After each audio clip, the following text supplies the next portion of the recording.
Morning সবাইকে। আজকে তো শিবরাত্রি, সকাল সকাল উঠেই মাথায় তেল দিয়ে দিয়েছি। বিয়ের পর এটাই আমার যেহেতু প্রথম শিবরাত্রি, তাই আজকে উপোস থেকে রাতে জল ঢালবো। তো তার আগে বলবো, আমার চ্যানেলে যারা নতুন তারা অবশ্যই আমার চ্যানেলটি সাবস্ক্রাইব করে দিও আর আমার পাশে থেকো। আর অনুরোধ রইল আমার ভিডিওটা শেষ পর্যন্ত দেখার। আর এখানে দাদু দিদা চামড়ি খাচ্ছে আর আমার বরমশাই এখানে পরিষ্কার করছে মশলার প্যাকেটগুলো। আর আজকে আমাদের ছাগলের 2টো বাচ্চা হয়েছে, মা আর বাবা এগুলো পরিষ্কার করে দিচ্ছে। আজকে শিবরাত্রি, তাই এদের নাম রেখেছে শিব আর শক্তি। আমাদের বাড়িতে সব ছাগলের নাম দেওয়া আছে, কিন্তু এত ছাগলের নাম আমার মনে থাকে না। তো আমি স্নান করে নিলাম, এবারে সিঁদুরটা পরে ঠাকুরকে পুজো দেব। বাড়ির ঠাকুরগুলোকে পুজো দিতে হবে।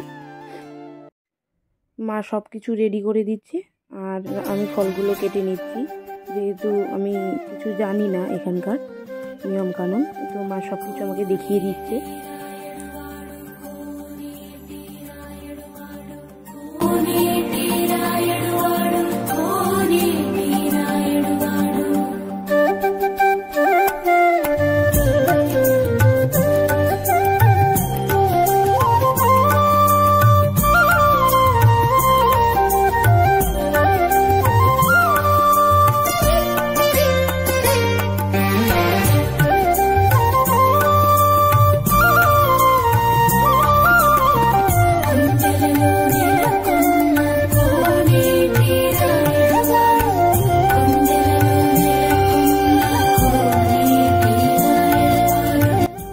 বাড়িতে পুজো দেওয়া হয়ে গেল।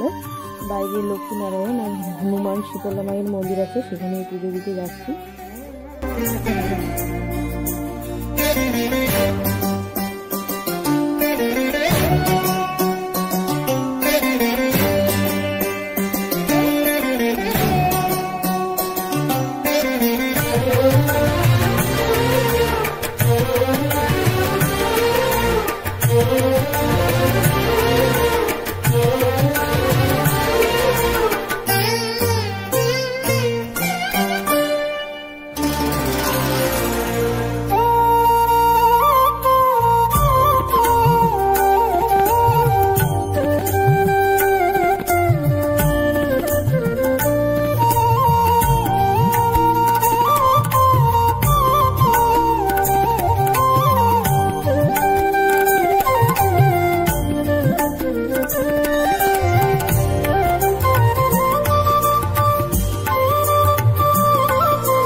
আমাদের পুজো দেওয়া কমপ্লিট হয়ে গেল। তো আমি আর আমার একটা ছোট ননদ আছে, খুব ভালো জানো, দুজনেই আজকে আমরা উপোস করব। আমি না খেলে নাকি ও খাবে না, বলছে বৌদি না খেলে আমিও খাবো না। আজকে সারাদিন ফল আর সাবু খেয়েই থাকবো। এইটুকু বাচ্চা মেয়ে বলো, সারাদিন সারা রাত উপোস করে থাকবে। তো যাই হোক, ওর ইচ্ছে হয়েছে আমি না খেলে, যেহেতু ও খাবে না, তাহলে দুজনেই আমরা আজকে উপোস করবো। আমার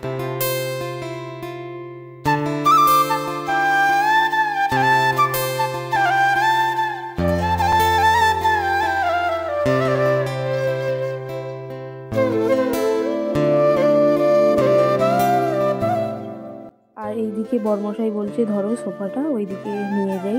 আসলে এখানে রৌদ্র আসছে তো, আর রৌদ্রুর তাপটা প্রচুর লাগছে, তো ফেটে যেতে পারে সোফাটা, তাই সোফাটা সরিয়ে দিলাম।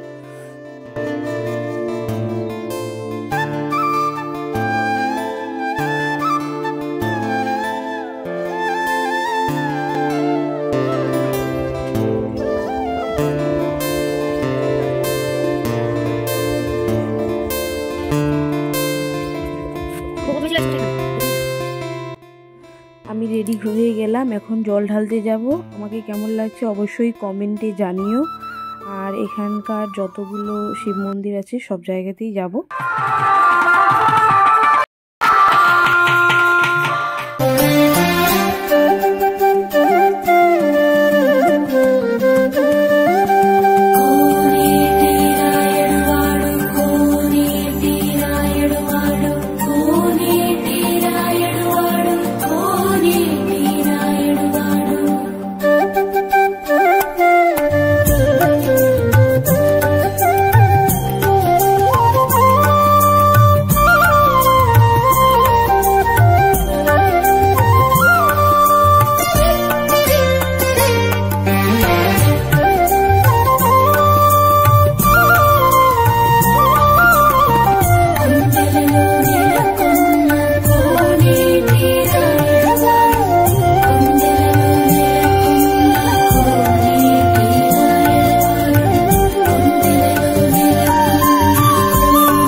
আজকের ব্লগটা আমরা এখানেই শেষ করছি। গুড নাইট, টাটা, দেখা হবে নেক্সট ব্লগে কালকে সকালবেলা ব্লগে দেখা হবে। বাই।